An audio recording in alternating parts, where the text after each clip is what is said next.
He didn't want a perfect dog. He wanted the one no one else wanted.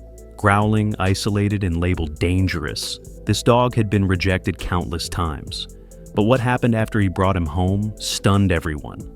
Most people go to the shelter with a picture in their mind, a fluffy tail, bright eyes, maybe a happy bark. But not Jake. He stood quietly outside the rusty gate, heart heavy and uncertain. He wasn't looking for cute or cuddly.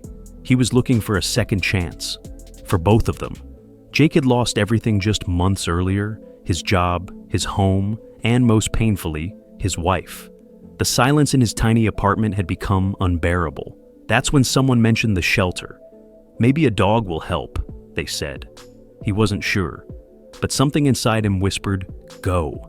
As he walked down the narrow hall lined with barking dogs, he saw tails wagging, paws reaching, eager eyes begging to be seen. But one cage at the far end was different. No wagging tail, no hopeful eyes, just a pair of cold, dark ones staring back at him. The sign on the kennel read in bold red letters, "Do not approach aggressive." Most people would have walked away, but Jake didn't. He stopped, he crouched, and the dog growled low, a deep warning sound. Jake didn't flinch. He just whispered, "I know what it's like to be unwanted." And that's when the story truly began. The dog was massive, a German Shepherd mix, his coat ragged, ears scarred, and teeth always just barely exposed. A young shelter worker, nervously clutching a clipboard, stepped beside Jake. "His name's Brutus," she said, her voice low. "He's been here the longest. No one ever asks about him." Jake didn't take his eyes off the dog. "Why not?" The worker shifted uncomfortably. "He's been returned 5 times. Last time he bit the owner. They say he's unpredictable, dangerous." Jake nodded slightly, not surprised. Something about the dog reminded him of a version of himself he was still trying to understand. Hurt, closed off, ready to bite before being wounded again. Brutus let out a low, rumbling growl that vibrated through the steel bars. Jake didn't move. He just kept watching. "Can I meet him?" Jake asked calmly. The worker blinked. "You want to go inside?" Jake nodded again. "Yeah, I think he's been waiting long enough." The shelter supervisor arrived moments later, her expression tight. "You sure about this?" she asked Jake, eyeing him carefully. "That dog isn't just moody. He's been through trauma. We've had staff injured. He doesn't trust anyone." Jake simply nodded. "Neither do I." The woman exhaled sharply. "Look, we're legally required to let you meet him if you request it. But once that door closes, it's on you. Don't reach for him. Don't crouch. Don't turn your back." Jake's jaw tightened. "Understood." A second handler joined, holding a heavy-duty leash with reinforced clips. "We usually muzzle him," he muttered, still growls through it. Brutus stood rigid in his cage, not wagging, not moving, just watching. The air felt thick, as if the whole shelter was holding its breath. Jake stepped forward, calm and slow. The cage door creaked open, and for the first time in weeks, Brutus took a step forward too. The shelter staff helped Jake buckle Brutus into the back seat, double leashing him for safety. The dog didn't resist, but his eyes remained wary, tracking every movement like a prisoner being transferred. Jake got into the driver's seat, glancing at the rearview mirror. Brutus met his gaze, unblinking. The car pulled onto the highway. Rain tapped softly against the windows, masking the silence. Jake didn't speak. Neither did Brutus. But there was tension. An invisible thread stretched taut between man and beast. Jake kept one hand on the wheel, the other resting loosely by his side, careful not to turn around. At a red light, Jake looked back again. Brutus hadn't moved, but his ears twitched, just slightly, as if he was listening, thinking. Jake whispered, "We'll figure this out." No response, not even a blink. But when the car began moving again, Brutus laid down, still watching, still silent, but maybe, just maybe, listening. The front door clicked open, and Brutus stepped hesitantly into his new home. Jake kept his distance, letting the dog explore, but it wasn't peaceful. Brutus moved with the stiffness of a soldier, his head low, muscles coiled.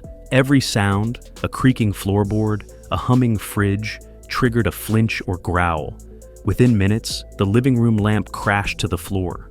Brutus had bolted at the sudden buzz of Jake's phone vibrating. He snarled, baring his teeth, cornered beside the couch. Jake froze, palms open. "It's okay," he whispered, voice calm. "You're safe." But the dog didn't believe him, not yet. That night, Jake slept on the couch, just a few feet from the dog's bed. Brutus didn't use it. He paced, watched, occasionally growled into the dark. Jake didn't sleep. He didn't mind. This wasn't just fear, it was pain. And pain takes time to trust again. The next morning, Jake returned to the shelter, not to give Brutus back, but to ask questions. He needed to understand what had shaped the creature now, pacing his hallway like a ghost. The supervisor pulled out a worn file and sighed. "You sure you want to know?" Jake nodded. Brutus had been found tied behind an abandoned house, half-starved and covered in cigarette burns. His first owner had used him as a guard dog, chained, isolated, beaten when he barked, and worse when he didn't. The second home tried to toughen him up through force. Brutus had finally snapped, biting a man who hit him with a broom. After that, the label stuck. Dangerous. Jake stared at the photos, scars across Brutus's back, a look of sheer terror in one intake picture. "No one's ever been patient with him," the supervisor said quietly. "No one's tried." Jake's heart twisted. "They trained him to expect pain," she nodded. "And now, pain is all he trusts." Jake walked out with a lump in his throat. That night, he sat near Brutus, not too close, and whispered, "I'm not here to hurt you." Brutus didn't respond, but for the first time, he didn't growl either. It was past midnight when Jake jolted awake to a sound he hadn't heard in years. His own cries. A nightmare, vivid and cruel, had pulled him under. He sat up, sweating, breath ragged. Then he realized Brutus was no longer pacing the hallway. He was there, just a few feet away. The dog hadn't growled, hadn't barked. Instead, he stood alert, head tilted, watching Jake like he understood something had shifted. Jake looked into those dark eyes, still full of hurt. But something else was there now. Concern. Slowly, Brutus took a step closer, then another. And then, gently, he laid down beside the couch, tail still, ears twitching. Jake didn't move. He just stared at the animal once labeled unlovable, now quietly standing guard over a broken man. Neither of them spoke, but in that stillness, a fragile bridge formed, built not on commands or treats, but shared pain. The next morning, something subtle had changed. Brutus didn't growl when Jake entered the kitchen. He didn't flinch when the coffee pot hissed or the toast popped up. He still kept his distance, but his eyes followed Jake now, not with suspicion, but with curiosity. Later that afternoon, Jake sat on the porch steps, sipping tea. The sun was warm, birds chirping faintly in the distance. Brutus wandered over, hesitant as ever, then sat a few feet away. Jake didn't call him, didn't reach out. He simply placed his hand flat on the wooden step between them. Minutes passed. Then, cautiously, Brutus lifted his paw and set it, just barely, over Jake's fingers. It wasn't much, but to Jake, it was everything. He looked over at the dog who had once only known fear and rejection. "Hey, buddy," he whispered, a smile flickering at his lips. Brutus didn't pull away. He stayed. It was nearly dusk when Jake took Brutus for his first real walk outside the yard. The leash was firm in his grip, but he noticed something surprising. Brutus wasn't pulling, wasn't panicked. He walked close, ears forward, alert but calm. The street was quiet, the world watching them like a fragile experiment in trust. As they turned a corner, a sudden noise shattered the calm, a scream, sharp and terrified. Jake turned instinctively and saw a woman stumbling from a nearby alley, a man close behind her, yelling. Brutus tensed instantly, hackles rising. Jake barely had time to react. In a blur, Brutus lunged, not wildly but directly. He positioned himself between Jake and the man, teeth bared, a deep growl ripping through the air. The man froze, backing away with wide eyes. Jake called Brutus back. To his amazement, the dog obeyed immediately, returning to his side. The woman, breathless, thanked them before running towards safety. Jake looked down at Brutus, stunned. This was the dog everyone had labeled broken? Dangerous? Brutus simply sat beside him, chest heaving, eyes calm. That night, Jake didn't sleep on the couch. Brutus curled up beside his bed, not as a monster, but as a protector. The neighborhood took notice. At first, people crossed the street when they saw Jake walking Brutus. Whispers followed them. That's the aggressive one from the shelter. But slowly, something began to shift. Brutus no longer growled. He walked tall, calmly beside Jake, responding to commands with quiet obedience. One day, a child dropped their ice cream and began to cry. Brutus hesitated, then gently approached. He sat, tilted his head, and softly nudged the cone with his nose. The child stopped crying. People watched in stunned silence. Jake smiled. "He's not who you think he is," he told a passerby. Within weeks, Brutus had become a local curiosity. Some offered treats, others asked to pet him. Jake only allowed it when Brutus gave a soft wag or a calm glance. Bit by bit, the dog no one wanted became the one people waited to see. He was changing, and so was everyone around him. It happened on a rainy Tuesday afternoon. Jake and Brutus were walking near the park when a frantic voice shouted, "Help! My son! He's missing!" A mother stood by a playground, tears streaking down her face. Her 5-year-old had vanished behind the trees. Without hesitation, Brutus snapped to attention. His nose dropped to the ground, his body tense but focused. Jake gave a single word: "Find." Brutus bolted into the woods, weaving through trees and puddles. Minutes felt like hours. Then, barking, sharp, urgent. Jake sprinted toward the sound. There, curled up beneath a bush, was the little boy, shivering but safe. Brutus stood guard, tail wagging slightly, eyes locked on Jake as if to say, "I did it." The boy's mother collapsed in gratitude. Word spread like wildfire. The dangerous dog had saved a life. Brutus wasn't just accepted now, he was celebrated. 2 days later, a local reporter knocked on Jake's door.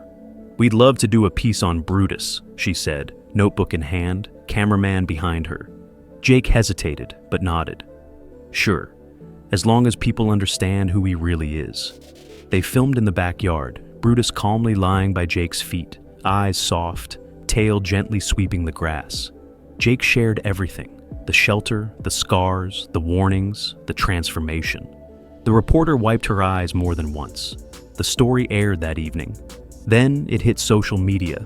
Within hours, it spread across the country. Man adopts most dangerous dog. What happens next is unbelievable. Comments flooded in. "Crying watching this!" Proof that love changes everything. "Where can I adopt?" Messages poured in from people wanting to give shelter dogs a second chance. Brutus didn't just find a home. He sparked a movement, one that began with a growl and turned into grace. A week later, Jake walked back into the shelter, this time with Brutus trotting confidently at his side. The same staff who once warned him now stared in disbelief. One even whispered, "Is that really him?" Jake knelt beside Brutus and smiled. "We just wanted to show the others it's possible." They visited the kennels together. Brutus stopped in front of a trembling pup hiding in the corner. He didn't bark, he didn't growl. He just sat, calm and still. The message was clear. Even the broken can lead the broken. And sometimes, the most feared become the strongest healers. Jake sat on the porch as the sun dipped below the trees. Brutus lay beside him, eyes half closed, no longer the dog who once cowered behind bars. "Funny," Jake whispered, running a hand through his fur. "You were never the dangerous one, just the one no one understood." He looked into Brutus's calm, steady eyes. "They called you unlovable, but you saved lives, mine included."